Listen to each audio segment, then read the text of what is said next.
When I was a kid, I broke the sliding glass door in the family room. Mom and Dad didn't have any evidence that I was the one who did it, so they couldn't peg it on me, and I was in the clear.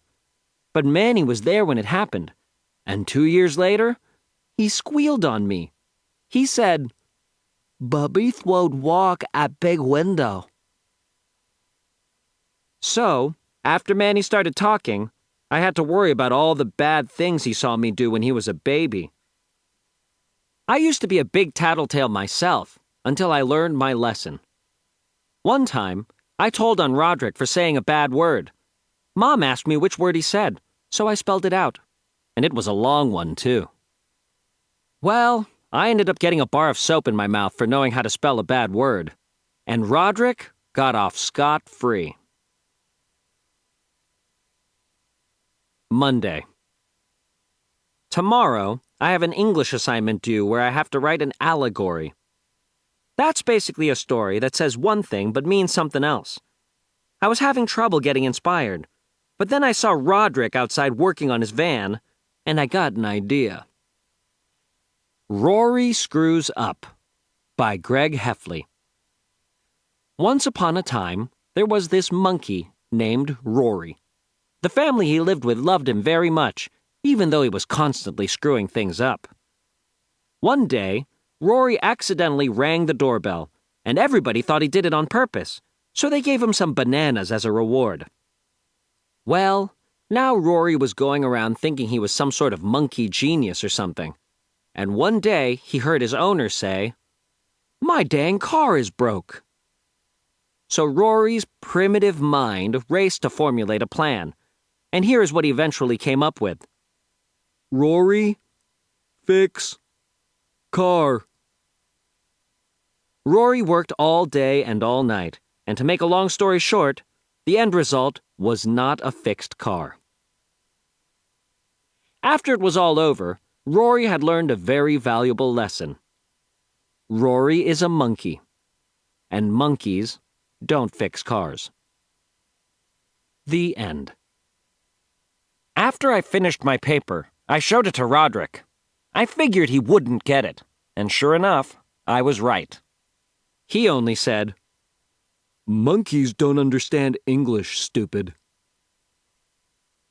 Like I said before, Roderick knows he's got me under his thumb with this secret thing, so I have to get my licks in any way I can.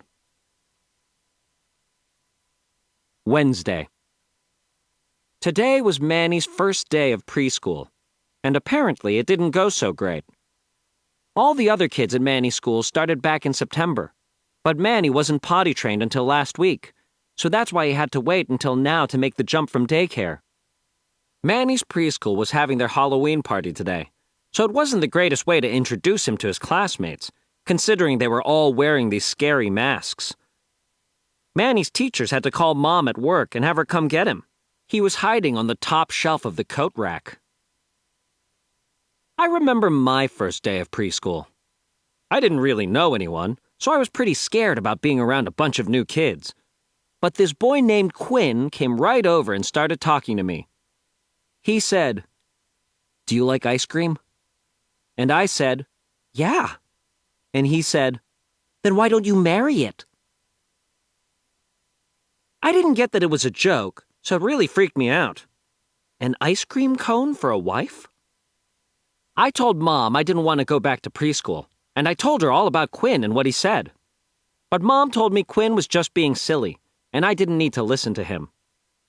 After Mom explained the joke, I actually thought it was pretty funny. I couldn't wait to go back to school the next day and try it out myself. But I got confused and blurted, "You're gonna grow up and get married to some ice cream."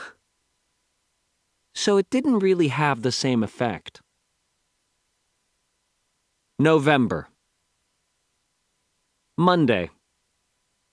It's been over a week since Roderick's party, and I stopped worrying that Mom and Dad were going to bust us for it. But remember that bathroom door we switched out?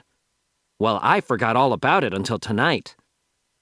Roderick was upstairs in my room bugging me, and Dad went into the bathroom.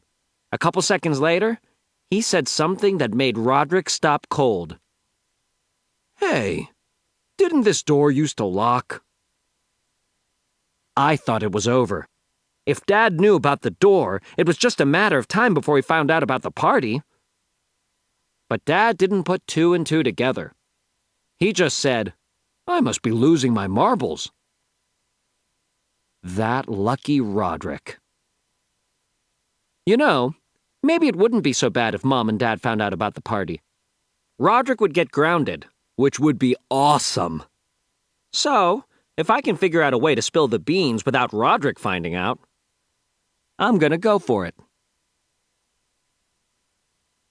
Tuesday. I got my first letter from my French pen pal, Mamadou, today. I decided to adjust my attitude and give this whole pen pal thing my best effort. So when I wrote back to Mamadou today, I tried to be as helpful as possible. He had written, Dear Gregory, I am very privileged to make your acquaintance. Mamadou.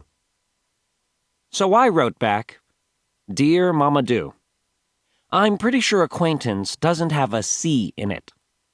I really think you need to work on your English. Sincerely, Greg. I think it's dumb that Madame Lefrère won't let us use email with our pen pals. Albert Murphy has already written back and forth with his pen pal a bunch of times, and it's costing them a lot of money in stamps. Letter 1, Dear Jacques, how old are you? Letter 2, Dear Albert, 12.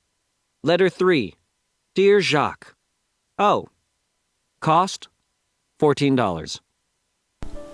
실용 핵심 문장을 영어로 말해보는 스피킹 시간입니다. 오늘도 6문제 준비했고요. 자, 첫 번째, 2년 후에 그는 나를 밀고했다. 2 years later, he skilled on me. 두 번째, 경험을 통해 교훈을 얻기 전에 나는 대단한 고자질쟁이였다.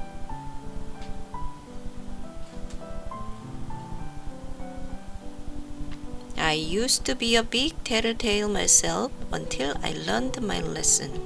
세 번째, 그는 끊임없이 말썽을 피우고 있다.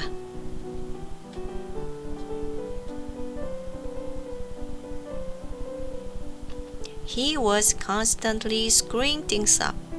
네 번째, 아빠는 종합해서 추측하지 않았다.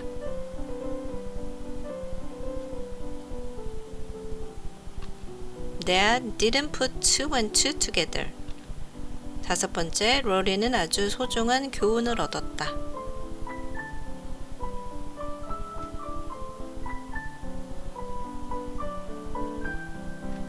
Rory had learned a very valuable lesson. 여섯 번째, 그가 파티에 대해 알아내는 것은 시간 문제였다.